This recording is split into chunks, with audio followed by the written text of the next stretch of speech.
Yo, what's up, happy people? Isang mapagpalang araw, gabi, tanghali po sa ating lahat. Kaya na naman tayo. Authority 2.0 is back to you. So, for today's video mga kois, mga guys, bago pa nga pala ang lahat, ay mig love shoutout po sa ating lahat. Hayaan nyo po, last day of the month, isa-isahin ko po kayong papasalamatan o shoutout po sa inyong mga pangalan.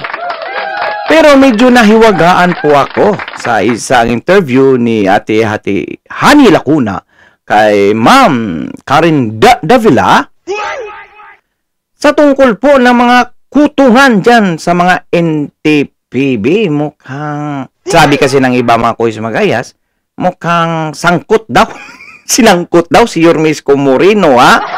Pero panoorin po natin itong full video mga kois magayas at antayin nyo yung kasunod nito mga kois magayas dahil doon po makikita nyo na hindi po gawain ni Yormisco Moreno ng mangsabotahe sa gobyerno. Interesting video to mga kois magayas, kaya wag pong bibitaw. So panoorin po muna natin tong intro mga kois magayas. So without a further ado, excuse me po. So without a further ado, let's begin. I feel betrayed kasi and then he asked me if I could retain most of his department heads para daw kasi may continuation ng mga programs. There have been a lot of complaints. Halimbawa po, sa traffic, yung pangungotong and everything, sa basura, lahat po yan, yung mga department heads or department heads na pinagbili niya po sa akin that I should retain. So what do you mean? Are you saying that former Manila Mayor Isko Moreno asked you to retain his department heads for them, kumbaga ipagpatuloy nila, halimbawa ang pangungutong, etc.? Nako po, ayun nga po. So, yun po, pagkakaintindi po ni Ma'am Karen Davila mga kois, mga gayas, no? Basta po. May pangontra po tayo dyan sa mga iniisip po nilang sabwat po si Yormisco Moreno dahil never po mag-tolerate si Yormisco Moreno, especially po sa mga MTPB na mga tulunggis mga kois mga gayas. So, pakinggan po muna natin to mga kois mga gayas. He asked me if I could retain most of his department heads para daw kasi may continuation ng mga programs. And of course, bilang ate, and naniniwala naman ako sa kanya because I've worked with him for the longest time, he had good intentions and he was concerned sa Manila. Pero unfortunately, during the past months, hindi nangyari yata yun. In fact, I was already calling the attention of some of these department heads regarding yung work ethics nila because there have been a lot of complaints. Halimbawa po, sa traffic, yung pangungotong and everything, sa basura, lahat po yan yung mga department heads or department heads na pinagbili niya po sa akin that I should retain. So, doon po talaga na feeling ko na betray po ako. Akala ko it is out of concern, yun pala hindi. Akala ko So ito lang. So bakit niya nilabas tong issue na ito? So meron siyang ibig sabihin nito. O di ba? Gets you ba? Ha? Parehas po ba tayo ng iniisip? So, ibig sabihin, parang dinawit naman si Yormisco Moreno nito. Tama mo ba ako o tamang-tama talaga ako? Totoo yung mga binibitawan niyang salita, yun pala hindi. So what do you mean? Are you saying that former Manila Mayor Isko Moreno asked you to retain his department heads for them, kumbaga ipagpatuloy nila, halimbawa ang pangungutong, etc.? And are you saying that they give him a cut or they give him the binibigay sa kanya ang kita? Hindi po, ma'am. Ang sinasabi ko po is, Hindi pala eh. O bakit na damay naman sa issue dyan? Ha? So ano ba talagang gustong ipalabas ni Mayora? Ha? Gets nyo ba yung naisip ko? sabi niya sa akin, para ho daw maayos pa rin kasi nakaplastado na po lahat, maayos naman daw po ang pamamalakad niya, ay i-retain ko po itong mga taong ito. Kaya lang po over the months, napansin ko po na napapadalas po ata yung mga complaint regarding po sa pangungutong, halimbawa po sa traffic, yung mga enforcer po, na Yan yung sinasabi ko. Kasi nga, hindi sila magtrabaho eh. Hindi nila minumonitor eh. Hindi gaya ni Yormes Comorino noon na mismo siya pa nakahuli sa MTPB ha. Siya pa mismo Yan yung mapapanood nyo mga kois mga guys sa video ha. Tapusin lang po natin to. Pangpagana lang sa umaga nyo. Pangpagana ba? Tapusin lang natin to mga sinasabi ni ate dito. Kasi kung wala naman siyang ibig sabihin ito para kay Yormes Comorino, bakit sali dito sa issue ito? Di ba? Gets nyo naman, di ba? Pangpagana po muna tayo. Hayaan nyo, bigyan nyo naman ako ng pangpagana para sa inyo. Okay? ako yung nasisisi. And there were a lot of instances na tinawag ko po yung attention ng head nila and he kept on explaining na tinatanggal daw nila, one strike policy. At saka napansin ko po, every time na meron po kaming department head meeting po every first Mondays of every month, ang pumapasok po sa city na funds coming from their department ay hindi po sapat. The last time I called their attention was it was already mid-year. Okay? Ang napapasok pa lang po nila sa coffers ng city ay nasa 27%. So nagtataka po. So ibig sabihin, hindi nila minomonitor. O bakit sa panahon ni Yorme Isko Moreno, monitor iyan? So may kakulangan sa kanilang pamamahala. So, hindi nila makontrol yung mga sarili lang mga tauhan. Ba't pa sinabi mga tauhan ni Yorme Isko Moreno yun? Tinanggap mo yun, tauhan mo na rin yun, di ba? Tauhan niyo yun dati kasi kasama ka sa administrasyon ni Yorme Isko Moreno. Kilala mong mga tao ngayon, kaya binili ni Yorme Isko Moreno sa iyo. Tapos ngayon, maghugas kamay ka na naman dahil may mga pangungutong dyan. O ano bang ginagawa ni Yorme Isko Moreno noon sa mga NTPB na nangungutong? Mamaya, yan yung mapapanood nyo. Yan yung mapapanood po ninyo pagkatapos na ito. Sa dami-dami po ng mga parking areas po sa City of Manila, bakit ganito lang po pumapasok? Saan po pumupunta yung pera na dapat po nakokolekta for the city? So saan po? Anong natuklasan po ninyo? Unang-una, mga tao to ni Isko. Number two, what did you do? Did you fire them? Actually, siguro napansin na po nila na nagiging makulit na po ako sa pagtatanong ko. The head of MTPB resigned without explaining. Opo. So, number three, are you insinuating or do you have personal knowledge that in any way this kind of corruption was going on during Isko's time as mayor? Hindi ko masasabi yan, Miss Karen. You should remember. Mukhang alanganin na. Tandaan mo, kasama ka sa administrasyong iyon. So dahil hindi mo masagot ng tumpak o tama, so wala talagang korupsyon noon, di ba? Kasi yan po yung mapapanood nyo ngayon kung anong gagawin ni Yorme Isko Moreno, ano ang ginagawa niya sa mga MTPB na mga tlonggis at pasaway. Kasi nga, nagtatrabaho siya 24/7 at monitored ni Yorme Isko Moreno. Iyon. So, ibig sabihin nito, hindi nila kayang gampanan o i-monitored o i-control yung mga tauhan mismo nila. Ha? Tama po ba ako o tamang-tama talaga ako? Kasi kung na-monitor pa, walang mga ganyang pangyayari. Di ba? So, kulang sila sa monitoring. Ano ba naman kasi, lalabas lang naman po kayo dyan pag eleksyon na eh. Yan tayo eh. Kaya wala tayong nagagawang mga proyekto eh.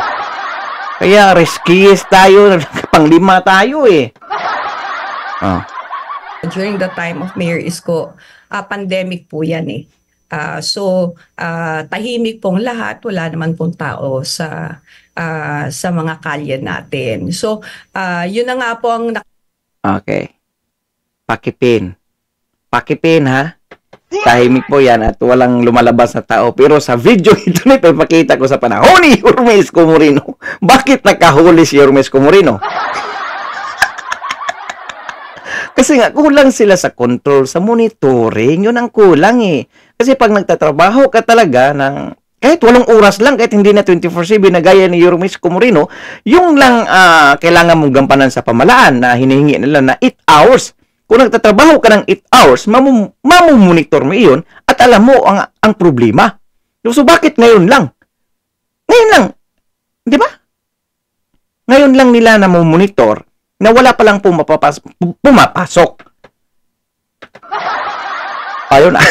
Kung na-monitor pa nila noon, nako, sigurado 100% na may pumapasok. Di ba? lungkot kasi they keep on comparing yun pong time ni Mayor Isko sa time ko when everybody else is already doing their usual thing. Nasa labas na po lahat ng tao.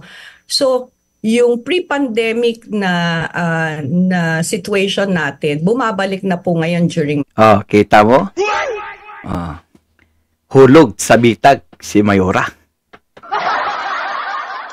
Huwag ka sa panahon ni Yorme Isko Moreno, pandemic pa yun. Pero bakit ang daming nagawa? Aminado siya. Ngayon, pre-pandemic na, pero wala kang makita ng proyekto. Kaya lang sabi niya, mahilig daw si Yorme Isko Moreno sa social media. Ang pagkakaalam po natin, ang City of Manila, mayroon pong sariling Facebook page po iyan. Yung Manila, ano yan? Nakalimutan ko. Public Information Office. O, di ba? Time. Nung time naman po ni nung former mayor, lahat po tahimik. Walang lumalabas. Wala akong tao sa labas. Walang traffic. Wala kahit ano. Mark that word. But then I wanted to ask you this, right? So, okay, ayan. Klaro ba? Mark that word na walang taong lumalabas, pumapasok sa Manila. Okay? Bakit sa panahon ni Yorme Isko Moreno, yung may iba pang mga MTPB dyan? Wait lang, bago yung napaka-interesting na video, hayaan nyo muna ako. Ano pa naman kayo? Bihira lang tayo magsasalita eh. Tapos yung iba pa dyan, wag daw akong mag-interrupt. Natural, yan po, ito po yung vlog natin. Kaya kung bago ka, masanay ka talaga kasi nga, reaction video po ito. O, di ba? O, bakit sa panahon ni Yorme Isko Moreno, yung MTPB, nakaladkad pa nga. O, di ba? Alam niyo si Yorme Isko Moreno, mga kuis, mga guys, hindi yan marunong mag-tolerate ng mga tauhan niyang mga tulunggis. But cause, tinatanggal niya ito. At yung mga tauhan naman niyang gumagawa ng mabuti, ay syempre, kailangan may regalo, may pabuya po iyan. Oh. So dito natin mapapanood mga kuis, mga gayas, na talagang hindi po talaga akma yung sinasabi ni Mayora na sa panahon daw ni Yorme Isko Moreno, walang taong lumalabas at kasi nga pandemic daw. Pero bakit ito? Bakit si Yorme Isko Moreno mismong nakahuli sa isang MTPB na tulunggis dyan sa Maynila? Oh. So dito mo talaga makikita kung nagtatrabaho po ba ang isang leader ng isang bayan na like that na mga issue, mga kuis, mga gayas na mga katulunggisan ng kanilang mga tauhan. So ibig sabihin hindi nila control. Oh, hindi nila kayang gampanan. Kasi nga, 8 hours lang ngayong hinihingi ng gobyerno sa inyo, hindi pa kayo nagtatrabaho, kaya wala tuloy kayong mga nagawa. Paano yan ngayon? Kailangan ng mga Manilinyo, yung iboto nila, yung may resibo, yung may nagawa. So ito na, kasi masyado na po akong madaldal. Kaya yung mga baguhan dyan na nagkukomento na interrupt daw ako, nako, masasanay din kayo. Ayan. So ito na po yung inaantay natin. Ito, pandemic time to.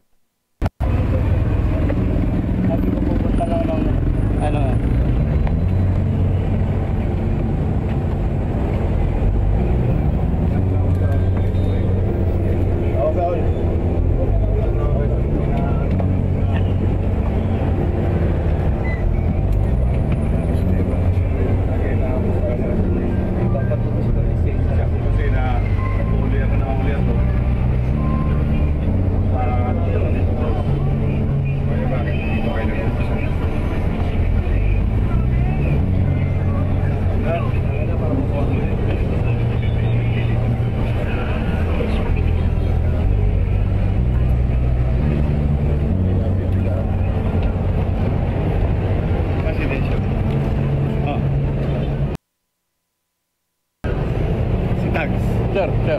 Uli lang. Yes, sir. Tapos tawagin yung pulis na naman dyan. Kung sino man yan.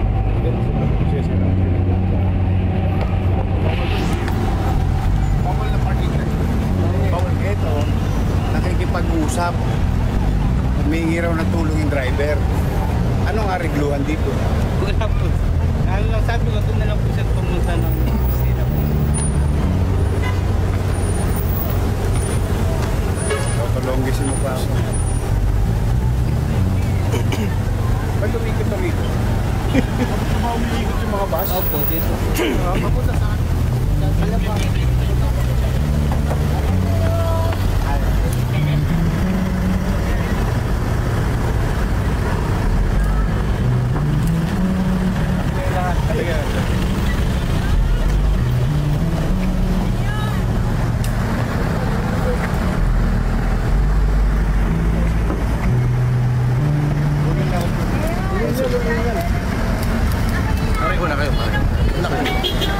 Una.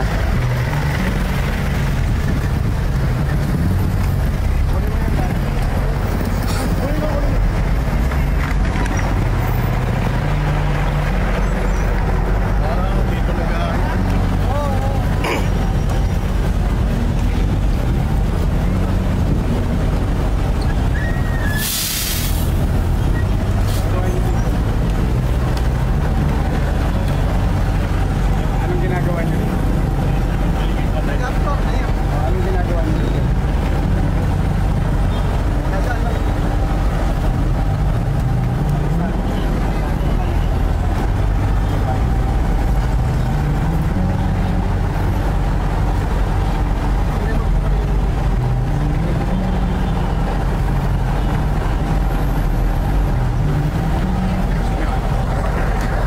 Gusto naman ba i-joyride sa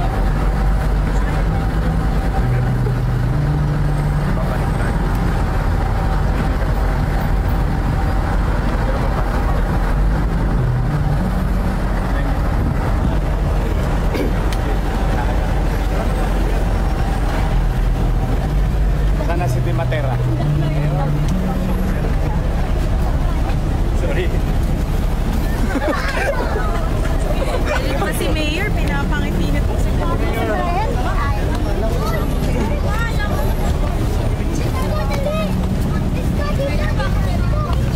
Yari ka ngayon.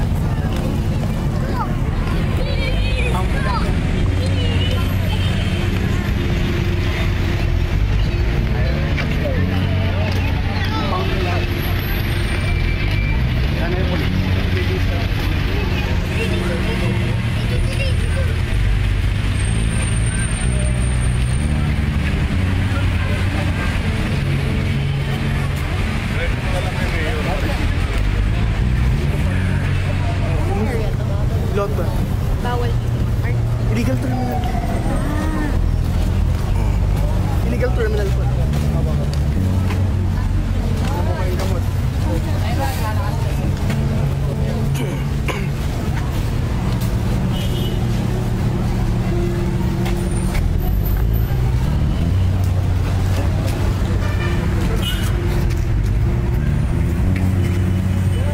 kumakain naman. Hindi, ano ito? Kasi pinatanggal ko ito, kaya kanina sir, sabi ko sa mga tao, tanggalin ito. Kumakain na kami din, palutong ko lang pagkain ito. Hindi naman kailangan ito.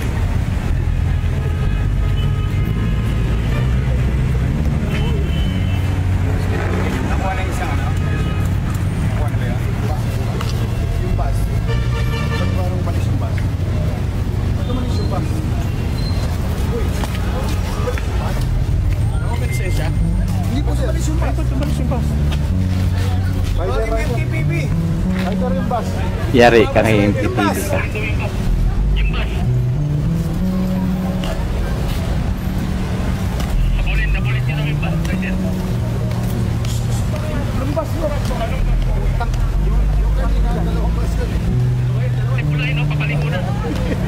Pangmura eh. Ayun pala, papaligo. Yan, sakto. Yan.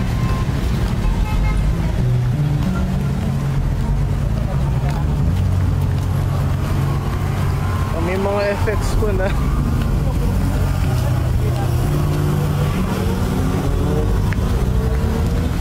Saan yung bus?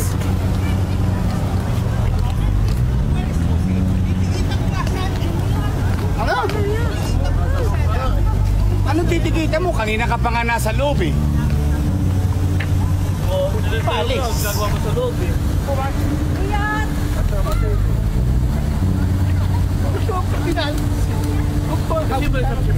Oh, pahinga ka na.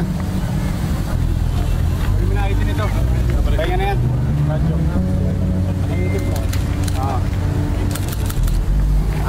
Diba? Yan yung sinasabi ko na hindi marunong mag-tolerate si Yormesco Moreno sa mga tauhan niyang mga tulunggis. Bakit niya namumonitor? Kasi nga nagtatrabaho siya eh. Yan tayo eh. Ayun yung magdino. Kunin niyo yung ticket niya. Ayun na po.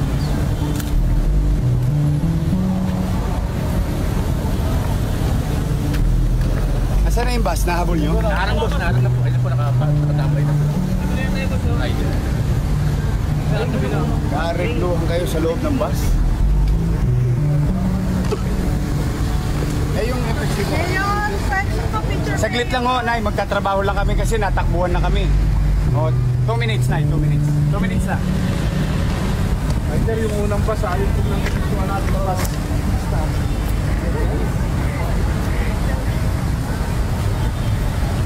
Impound yung bus, ha?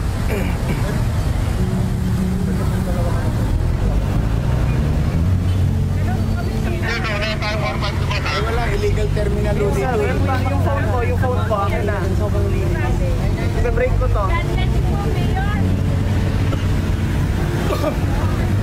Double time nga, i-break ko to now.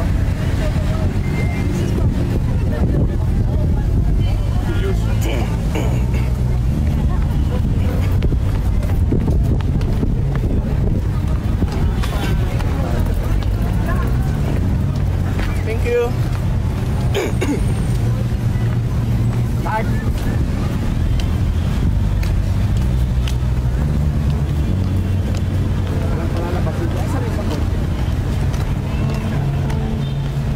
Ilan to? 1, 2, 3, 4, 5, 6, 7, 8. Walo yan ha. Kunin mo lahat ng plate number.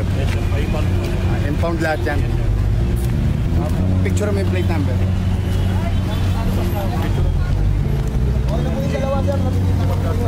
Sige, ikaw na. Si Christian na po. Sige. O kayo ng MMDA o kaya ano? Yung sir. Oo. Yes sir. Yung bus na tumakbo, nakikipag-areglo yung MTPB, nagkaka-aregloan sa loob ng bus. Impound yun rin yun. Driving without license yun, walang lisensya. Nagkakatulonggi siya sa loob ng bus. Tapos kaya tumakbo. Impound yun. Yes sir. Lahanis ha. Last warning mo na to ha. Last warning mo na to. Ito park. Hindi parking. Last na to, di Matera.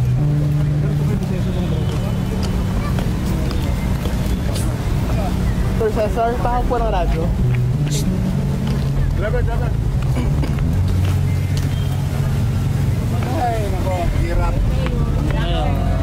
Ay, parang ano, pusat daga. Daycare po. Ay, nakapagod.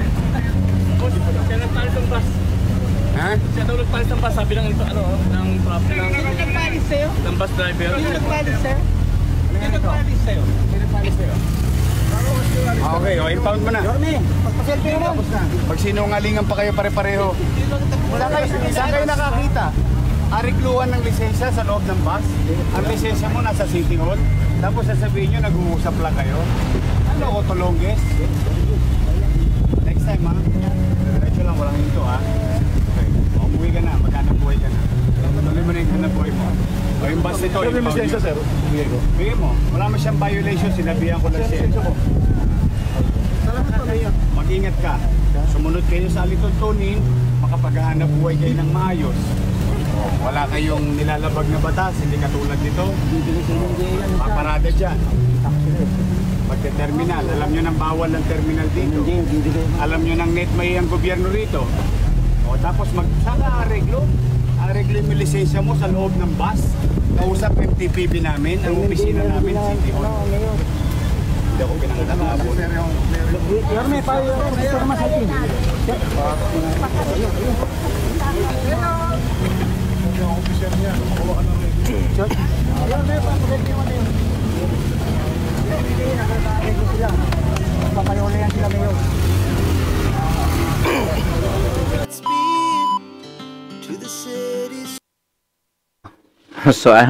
So ayun. Lesson learned yan ngayon sa mga kasalukuyang administration. Ayan. So, conclusion, I therefore conclude because the former mayor is doing their job na mandato ng gobyerno na kailangan mong magtrabaho.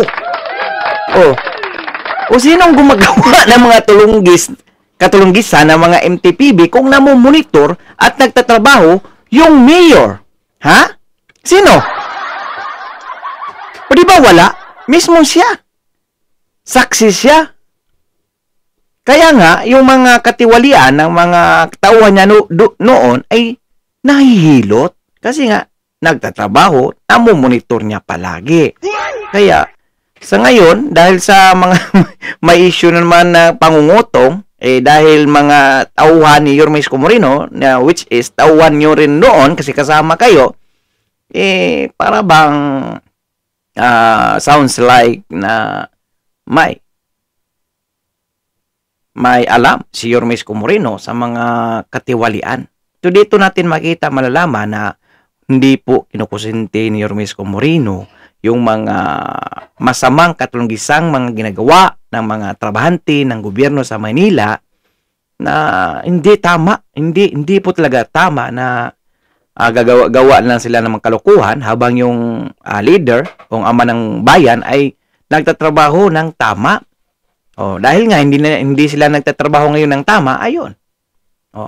Ganun lang po kasimple yun. Kaya huwag nyo na pong idamay sa kahit na anong katulunggisan o paninira nyo o nagpapabango kayo sa taong bayan kasi mismong taong bayan na mismo ang may alam kung paano magtrabaho ang ating butihing Yorme Isko Moreno. Okay?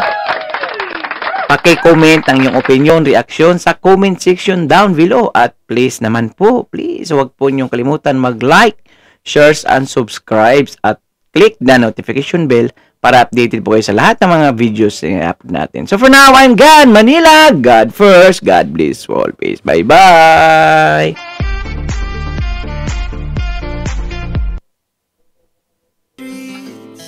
We began to feel the fire. We rise like tall buildings as the chemicals they take us higher.